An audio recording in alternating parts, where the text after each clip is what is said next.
Hoje a gente vai mergulhar numa parábola antiga, lá do Zohar, que é o texto principal da Cabalá. É uma daquelas histórias que parecem simples, mas que carregam uma lição profunda, sobre como a sabedoria de verdade muitas vezes está escondida bem na nossa frente, sabe? Nos lugares mais improváveis. Vamos nessa. E para começar, uma pergunta que, vamos combinar, serve para todo mundo. Quantas vezes a gente não olha para alguém ou para alguma coisa e já tira uma conclusão baseada só no que vê por fora? Essa é a chave, o ponto central que essa história vai virar de cabeça para baixo. É uma armadilha muito comum. A gente olha para a embalagem, para o hardware e esquece que o que realmente importa, o que tem valor, é o software que está rodando por dentro, a sabedoria, o caráter, a essência. E a história de hoje é a ilustração perfeita disso. Então, vamos preparar o cenário. A história começa numa jornada. Nela, temos dois personagens muito importantes e um terceiro que, à primeira vista, parece ser só um detalhe no caminho.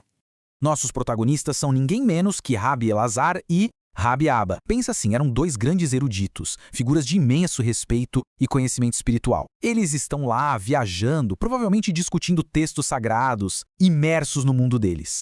E aí, no caminho, eles estão atrás de um homem simples, um condutor de burros. Para esses dois grandes sábios, ele era, bem, parte da paisagem.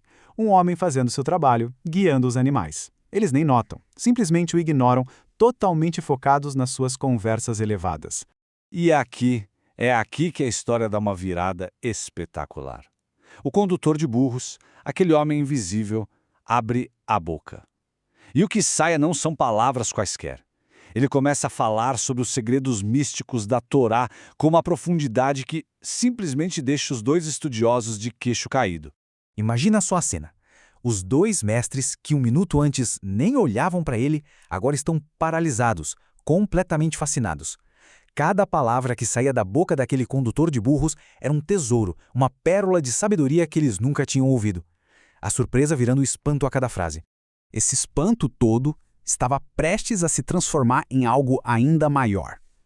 Em pura reverência. Os rabinos começaram a entender que não estavam diante de um homem comum. Estavam prestes a descobrir quem realmente era aquele guia tão humilde.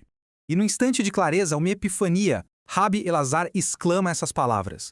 Ele finalmente consegue ver através da fachada simples. Ele enxerga a aura espiritual. Aquilo não era um condutor de burros. Era uma lenda viva, disfarçada. Pois é, o homem que guiava os animais era, na verdade, o grande sábio Rabi Amnuna, o ancião. Uma figura lendária que se manifestou da forma mais oculta possível para passar um conhecimento sublime. A reação deles foi imediata e cheia de humildade. Os grandes mestres desceram de suas posições elevadas, literalmente e figurativamente, e beijaram aquele homem que antes eles haviam desprezado, reconhecendo a verdadeira grandeza que estava ali, na frente deles. Ok, a história é fantástica, né? Mas agora vamos mergulhar no que ela realmente significa. Porque isso não é só uma história bonita, é uma lição profunda sobre a natureza da realidade espiritual. A ideia central aqui é a ocultação. Na Cabala, existe esse ensinamento de que aquilo que é verdadeiramente poderoso, sagrado, geralmente não se exibe. Pelo contrário, fica escondido, velado. O poder espiritual, de verdade, floresce no anonimato. E aqui a gente vê como as peças se encaixam. O poder espiritual vem da ocultação. Quanto mais anônima uma pessoa justa é nesse mundo, maior é o seu mérito no plano espiritual. É por isso, aliás, que Rabi Amnuna some assim que é reconhecido. A missão dele, naquela forma oculta, tinha acabado. Ah, e o burro? O burro simboliza a nossa natureza animal, nosso ego que precisa ser domado e guiado pela sabedoria da alma. E voltando para nossa metáfora do começo, olha que paralelo psicológico perfeito. O hardware é a persona, a máscara social que a gente usa, nesse caso, a de um simples condutor de burros. Mas o software é a essência, a sabedoria interior, o grande sábio. A história nos mostra que a realidade que define tudo é sempre a interna. E isso nos traz uma verdade psicológica muito atual. Muitas vezes, as partes de nós mesmos ou dos outros que a gente julga como inferiores ou que a gente simplesmente ignora, são exatamente onde mora a nossa maior força, a nossa maior vitalidade. É um convite para olhar além do óbvio. Certo. Então, como é que a gente pode trazer essa lição de milênios para o nosso dia a dia? O que a gente aprende na prática com o encontro desses sábios? A lição mais direta de todas é essa, a necessidade de desmontar nossos próprios preconceitos.